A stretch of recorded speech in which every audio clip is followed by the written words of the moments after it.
Time for Alamogordo Town News on Crazy Radio. I'm Anthony Lucero. When it comes to news here on KALH, weather always comes first.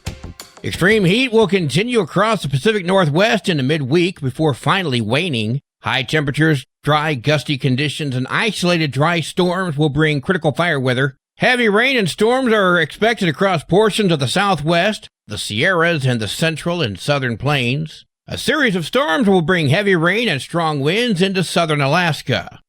Closer to home, area moisture increases beginning today, continues into the weekend. Increased rain and storm chances today through Sunday. Storms may produce heavy rain and flash flooding by the weekend. Temperatures are going to continue to trend right around average for the next few days. We'll have another look at the weather following this news. This is Richmond 12 with roadblock information for Tuesday, August 26th. Roadblocks are subject to change without notice. Highway 70, Highway 380, Owen Road, Nike Avenue, and War Highway are scheduled to remain open all day. It's been 47 days since deadly flooding struck the village of Ruidoso, killing 3 people. That included 2 children. Last week, Homeland Security Secretary Kristi Noem visited the village and spoke to local and state leaders. One of the most important things is making sure the work they do to repair what's broken and damaged does not get washed away with the next storm. That takes a lot of funds that Ruidoso and the state simply don't have. Ali Rai is the director of the New Mexico Department of Homeland Security and Emergency Management. She spoke with KOB. Probably one of the hardest struggles is that we know that if we go out and do anything, even tomorrow, there's a huge likelihood that it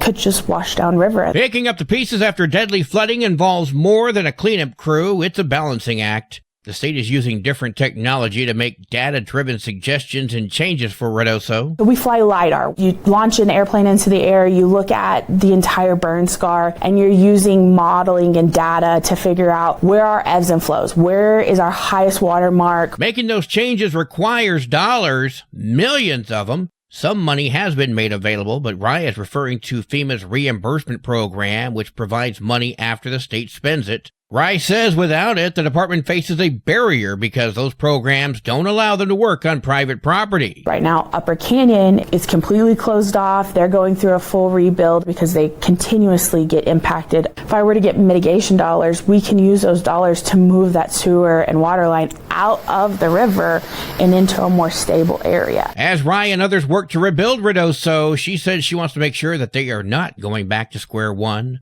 Right now, there's no timeline for when mitigation funding or other funds promised from the feds could come.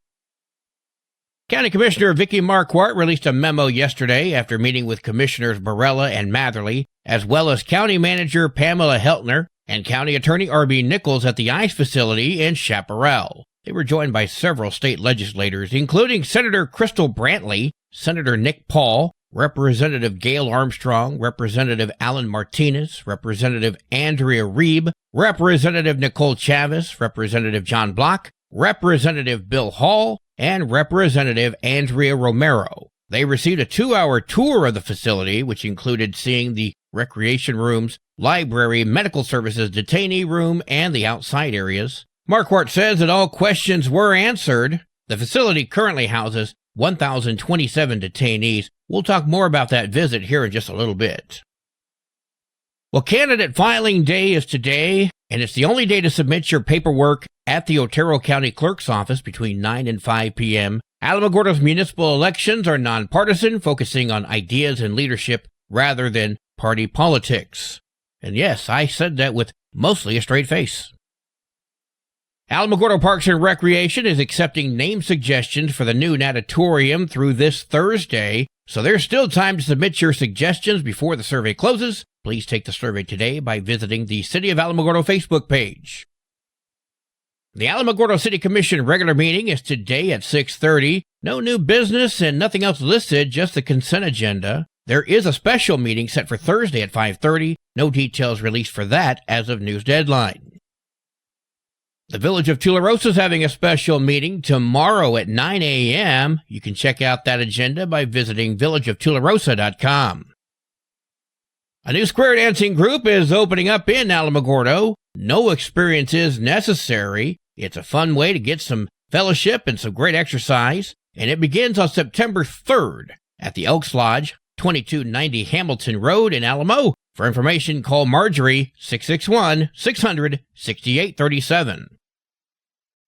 Well, it's getting close to that time of year, and Mary Barunda of Santa in the Basin tells us what you can do to have a good breakfast and to help those less fortunate have a Merry Christmas. We're doing a pancake breakfast / toy drive fundraiser at the Tularosa Community Church on October 11th. Pancake breakfast consists of one large pancake. You have your choice of nuts, bananas, blueberries, or strawberries on it, or plain. And you get your choice of coffee, milk, or juice for only $5. For people that don't know about Santa in the Basin, Mary, tell me a little bit about that. We are a nonprofit 501(c) organization that helps give Christmas to children in need and their families. We put on a big old event there in Tularosa at the community church, and the kids get to see Santa and Mrs. Claus. They get a gift, a filled stocking, a blanket, and a lot of free stuff. We have face painting, we have go fishing, we have crafts for them to do, and it's just an afternoon of enjoyment for the kids and their families. The families, as they walk in, get a ticket for a chance to win a basket that benefits the whole family, something they can do together as a family, whether it be a baking basket, a coffee hot chocolate basket, a movie night basket, anything like that. And it helps the families have a brighter Christmas. Santa in the Basin can be found on Facebook along with Mary's phone number and email address. The newly created Weeding Warriors will assemble this coming Thursday in Tularosa in order to tackle the weed problem. With Many Hands, we are starting a new volunteer work night on Thursday night. We originally set it to 7 p.m., but I think we're going to move it to 6:30, give us a little bit more daylight. And as the season progresses, we'll probably move it down to 5 till about, 8:30, 9, whenever it gets dark. And basically, we're just coming together to help take care of weeds. Greg Gutierrez speaking with Crazy Radio. You can hear our conversation in full by checking out our Facebook page. News from around the state in just a moment. This is Alamogordo Town News on Crazy Radio. I'm Anthony Lucero. Hi, it's me, here to tell you about AlamogordoTownNews.org. This is Otero County's #1 source for local news, sports, and community. Quite frankly, AlamogordoTownNews.org is the big LES news service online. AlamogordoTownNews.org is a Second Life Media affiliated company. Directory Plus is the right size book. It's the book if you need a phone book. That's what just one person has to say about Directory Plus. With its red cover, features, colorful yellow pages, and lots more, it's no wonder people all over use Directory Plus. It has so much more information. You can cross-check phone numbers or addresses or pretty much anything. Look on the plus side, Directory Plus. I'm a big fan of Directory Plus. A man in Taos County has now been charged with murder after deputies found a man shot to death over the weekend. Taos County deputies say they responded to a shooting just after midnight on Saturday. When they arrived, they found 28-year-old Ramiro Casada dead from a gunshot wound to the chest. Deputies arrested 26-year-old Jonah Ward, who's been charged with first-degree murder and other violent felonies.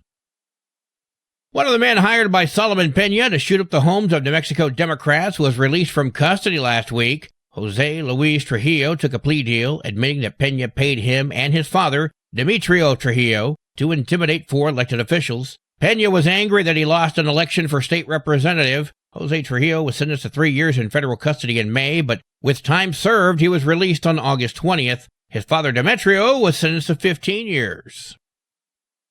State lawmakers got a behind-the-scenes tour at the southern New Mexico facility, making headlines for detaining illegal aliens. The tour comes as Republicans claim Democrats are planning to get rid of the facility in New Mexico. A group of Republicans and 1 Democrat toured the Otero County Processing Center yesterday. It comes ahead of a possible special session where Democratic Governor Michelle Lujan Grisham has raised the possibility of addressing immigration detention facilities. Representative Gail Armstrong, Republican of Socorro, is the minority floor leader, and she spoke with KRQE. We want to allow counties to do what they need to do, their due diligence in who they want to rent those facilities to. These are private facilities, and they have MOUs with ICE, and this is an economic driver, like I said, in these communities. The processing center is owned by Otero County, and they have a contract with the U.S. Immigration and Customs Enforcement, which operates the facility. Some lawmakers have criticized the facility in recent years, raising issues over conditions inside.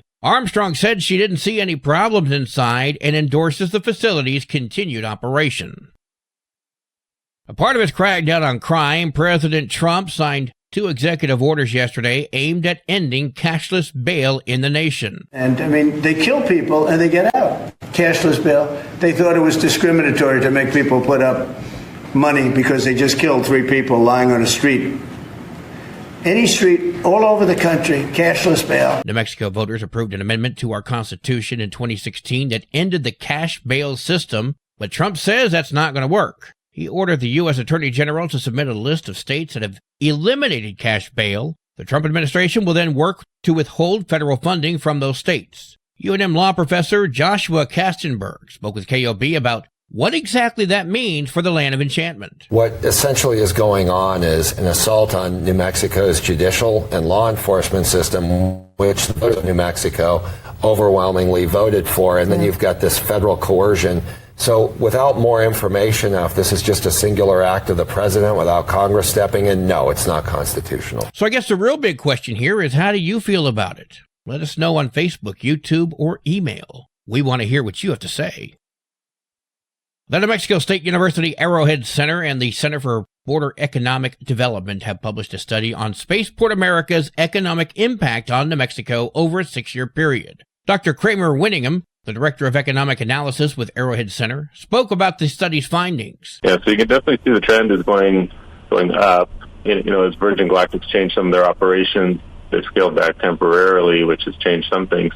One interesting thing is, we still, when we estimate the impact of these jobs and then also wages paid, the wages remained relatively high, so I think that was pretty promising. So, there's definitely growth, and as more new tenants locate, that adds more growth, and as the existing tenants expand their operations, there's growth there as well. Winningham speaking with KRWG.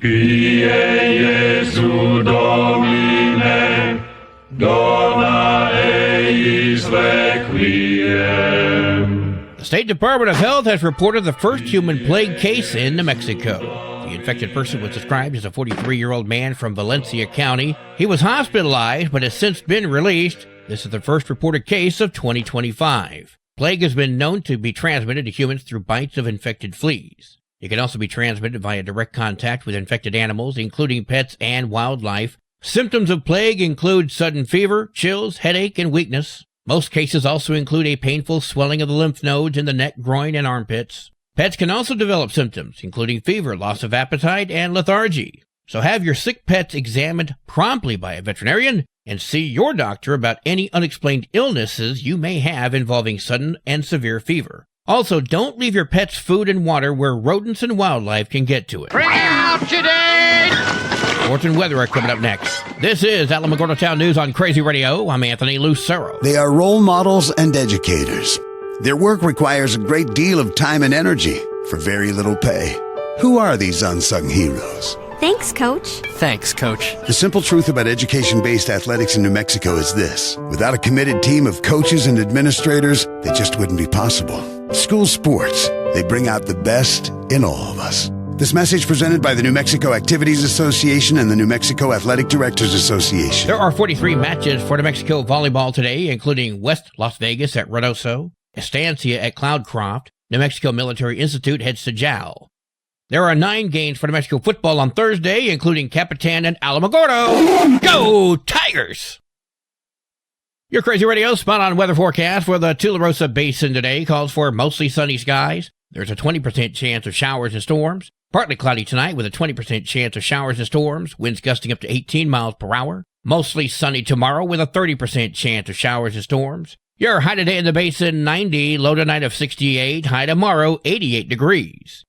In Cloudcroft, partly sunny skies today with a 40% chance of showers and storms. New rainfall amounts less than 1/10 of an inch expected. Partly cloudy tonight with a 20% chance of showers and storms. Winds gusting up to 22 miles per hour. New rainfall amounts less than 1/10 of an inch expected. Partly sunny tomorrow with a 60% chance of showers and storms. Your high today in Cloudcroft, 68. Low tonight of 48. High tomorrow, 66 degrees. Local breaking news can be found on our website, alamogordotownnews.org, and you can learn more about Crazy Radio by visiting kalhradio.org. Also, check out the Crazy KALH Radio YouTube channel. That's where we post our daily newscasts, complete interviews, and other information which concerns everyone in the Tularosa Basin. Be sure to give this video a like and subscribe to our channel if you've not done so already. That way you too can remain informed of the goings-on in the Tularosa Basin. And that concludes this Tuesday edition of Alamogordo Town News on Crazy Radio. I'm Anthony Lucero.